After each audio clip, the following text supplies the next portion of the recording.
One late night in Paris, Driss is driving his employer Philippe through the city. When waiting in traffic gets too boring, Driss breaks the speed limit and begins driving quite fast, dodging other cars and not caring about traffic signs. This causes the police to go after him, and Driss bets €100 that he can lose them, but after driving under a bridge, the cops catch up by ambushing them from both sides. Driss doesn't look too worried though, and this time, he bets €200 that he can get them an escort. The cops make him leave the car and he starts acting then, behaving offendedly and telling them Philippe can't move and he was taking him to the hospital. The officers find proof of this when they find the wheelchair in the truck and, when approaching Philippe, they see him convulsing, which is also an act. Seeing as it's an emergency, the cops forgive Driss for breaking the speed limit and offer themselves as escorts on his way to the hospital. To celebrate winning the bet, Driss plays September by Earth, Wind, Fire, and when they arrive at their destination, he shares a smoke with Philippe as soon as the cops are gone.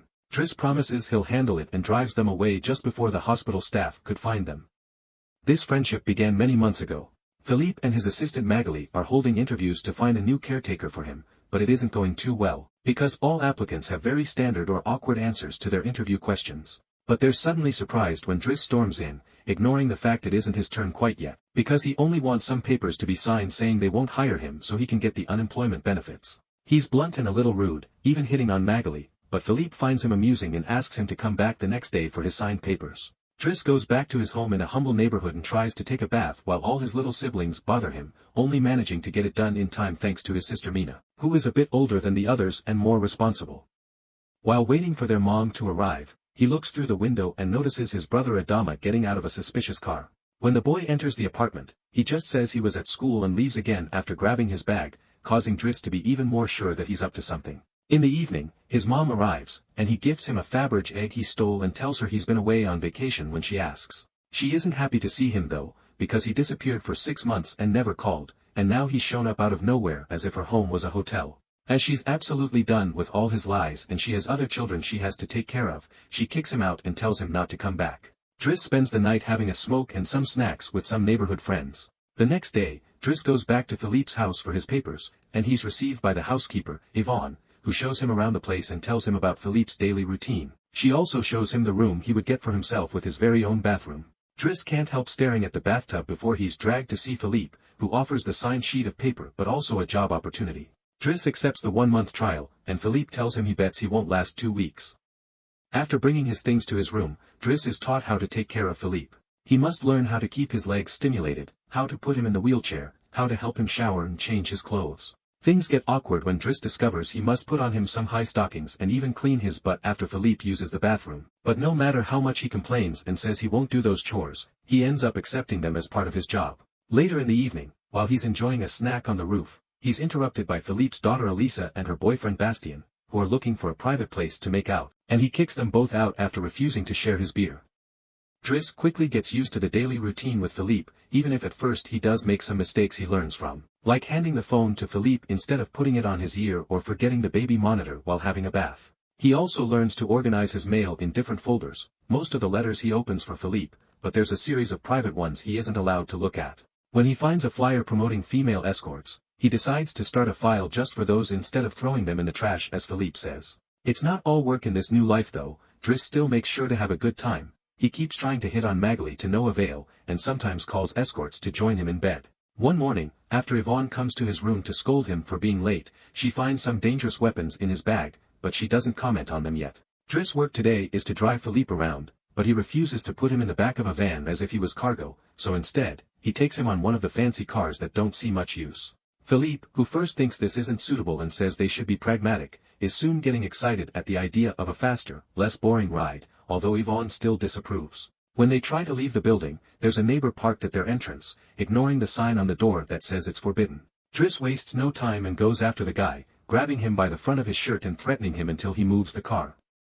Philippe is impressed by his actions, but Yvonne, once again, disapproves. The pair goes to a museum, where Philippe is planning to buy a piece of artwork that Driss considers not worth the money because it's just a red blotch on the canvas. Afterward, Philippe meets with a relative of his, who tells him everyone is worried about Driss since he can be violent. He's also discovered he has a criminal record, but Philippe doesn't care. He appreciates Driss because he doesn't pity him and doesn't mind joking around with him.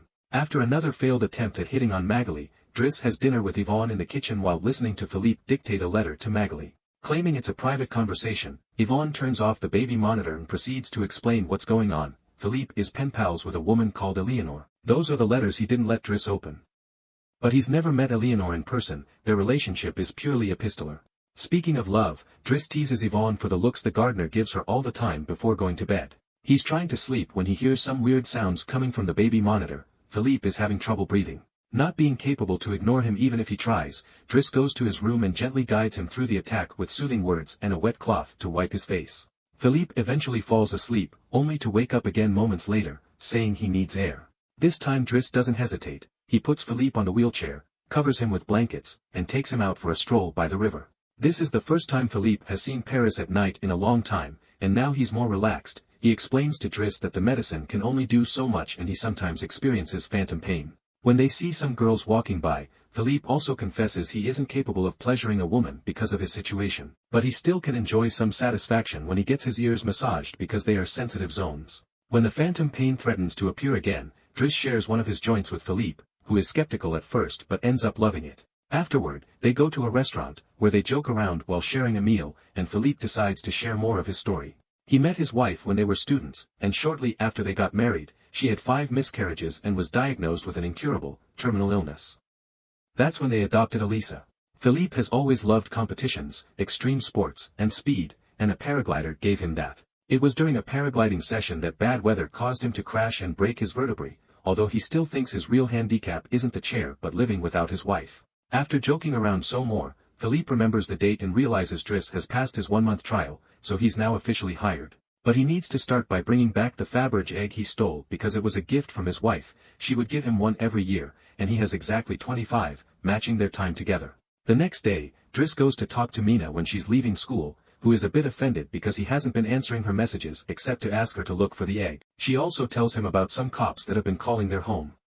Afterward, he visits Adama, who confesses he was found with 30 grams on him. Driss wants to take him to lunch, but Adama refuses and instead gets in the same suspicious car from before. Later on, Driss is allowed to be present while Philippe dictates his letter for Eleanor to Magali. He thinks this purple prose is very boring and that Philippe should be more direct. He's also baffled to hear that this has been going on for 6 months and they never exchanged pictures. When he finds her phone number on one of the letters, he takes it as a sign and calls her, obliging Philippe to take the phone and finally speak to her outside the written word. Their conversation goes so well, Philippe is now on the phone with her all the time, even right before he and Driss attend the opera, during which Driss laughs and makes fun of the costumes. The next day, Driss convinces Philippe to accept to exchange pictures with Eleanor and chooses one of him in the wheelchair. Afterward, while he's painting, Elisa bursts into his room to ask him for cigarettes and makes fun of him for trying to be artistic. Getting angry, he kicks her out before going to see Philippe, who is currently asking Yvonne to change the chosen picture for one of him when he wasn't quadriplegic. She hides the picture inside the escort file right before Driss burst in, complaining about Elisa and telling Philippe he needs to discipline her, something Yvonne agrees with. Philippe agrees to talk to her, but he's mostly surprised when Driss lets it slip that he's been painting. Days continue to pass, and the friendship between Philippe and Driss continues to grow. Driss takes him to play in the snow and brings him with him when he goes out for a run. Philippe gets him his first suit and scolds his daughter while Driss listens to him through the baby monitor. When Driss finishes his first painting, he shows it to Magali, who slaps him when he tries to kiss her. Philippe, however, likes the painting and promises he'll try to sell it. The two of them have a great time with each other, enjoying things like getting a faster car, sharing joints, and even hiring escorts together. When Philippe's birthday comes, he isn't very excited about it. Every year, he pretends to be surprised that they're throwing a party and has to meet with all these relatives that only come to see him on the date to check he's still alive. Philippe says it'll all be rather boring. While he and the guests enjoy some live classical music, Driss searches for Elisa, who is crying in her room after having taken some of Yvonne's pills, which won't kill her as she expected. The reason why she's sad is that Bastien broke up with her and called her a tart, so she asks Driss to talk to the boy, which he accepts to do for a price. Meanwhile, Philippe is showing Driss painting to his relative and manages to convince him to buy it for 11,000 euros. Driss goes back to the dining room and chats with Yvonne, who tells him Magali is in a relationship with someone named Fred, but things are rather rocky at the moment, giving Driss hope. As the party begins to die down, Philippe makes Driss listen to some of the most important songs in classical music history, but he can only joke in response. After the band is done, he brings his iPod and plays Boogie Wonderland by Earth, Wind Fire before he starts dancing right in the middle of the floor. He's an incredible dancer and even convinces the rest of the party to join him and dance with him, which Philippe enjoys watching. Later, when putting Philippe to bed, Driss opens Eleanor's latest letter to him. She's sent her picture, showing she's rather pretty, and is telling him they should meet next week when she visits Paris. When the day of the date comes, Yvonne and Driss put Philippe through dozens of outfits until they find the perfect one. And since it's Yvonne the one that will take Philippe to the date, Driss uses his day off to visit Bastien and threatens him until the boy accepts to apologize to Eliza and to bring her croissants every day. He also asks him to fix his hair.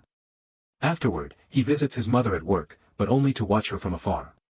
At the restaurant, Yvonne and Philippe are waiting for Eleanor, who is very late. After waiting for an hour, Philippe gives up, calls Driss to ask him to take him away, and then leaves the restaurant without noticing Eleanor is arriving at the same time. That same night, Philippe takes Driss with him in his private plane and gives him the money he got for selling the picture, making him immeasurably happy. They make it to the countryside the next morning, and Philippe decides to go paragliding, dragging Driss with him as well. Driss doesn't want anything to do with it, but after initially freaking out, he ends up enjoying the experience. When they return home, Adama is there waiting for Driss and gets scolded when he sees the scars on his face. Adama will still not tell Driss what's happening in his life though, so Driss makes him wait in his room while he calls Mina to tell her not to worry and goes to put Philippe to bed.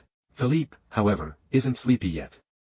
After making Driss look at a painting with him, he asks him about his family, which Driss at first doesn't want to talk about, but eventually gives in. It turns out Adama technically isn't his brother and his parents aren't actually his parents, they're his aunt and uncle. They fetched him from Senegal when he was 8 because they couldn't have kids, and his real name is Bakary Bassari, but because other kids had that name, they called him Idris, and that became Driss. One day, his aunt miraculously was able to conceive, and after his uncle died, there were other men and more kids as well. In the same way Driss had talked to him about Elisa, Philippe points out that Adama needs discipline, so he fires Driss so he can be there with his family because he can't spend his whole life taking care of an old man. The next morning, after Bastien has brought his daily croissant while wearing a better hairdo, Driss packs his bags and gets ready to go. Magali comes to say her goodbyes, and when Driss tries to hit on her one last time, Magali introduces him to his significant other Fred, which is short for Frederic. Turns out Magali isn't interested in men, and Driss gives up on the spot. On his way out of the house, he gives the baby monitor back to Yvonne and teases her for having lied to him about Magali just to mess with him. In return, she gives him the escort file he had started, and he's disappointed to find the picture he had chosen is hidden there. Driss throws away the file, but he keeps the photo for himself. Once outside, he finds a car once again blocking the entrance, so he asks him to move away even if he doesn't work there anymore.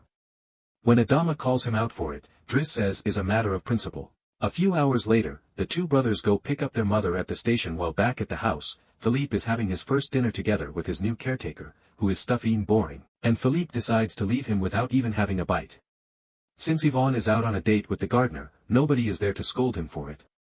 As days pass, Driss goes back to his old life. He hangs out with his old friends again and tells the guys from the suspicious car not to bother Adama anymore.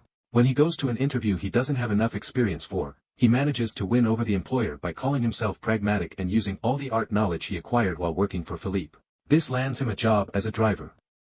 Philippe continues to dislike his new caretaker and is in a constant bad mood. One night, he refuses anyone in the house to help him with his phantom pain, so Yvonne calls Driss and asks him to come over.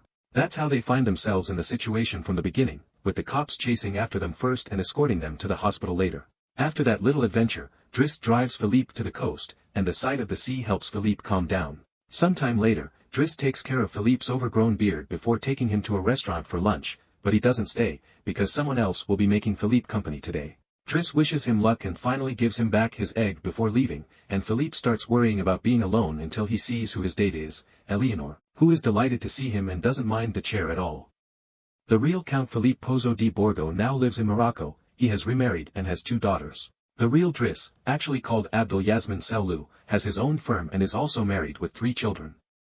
The 2 men continue to be very close friends to this day.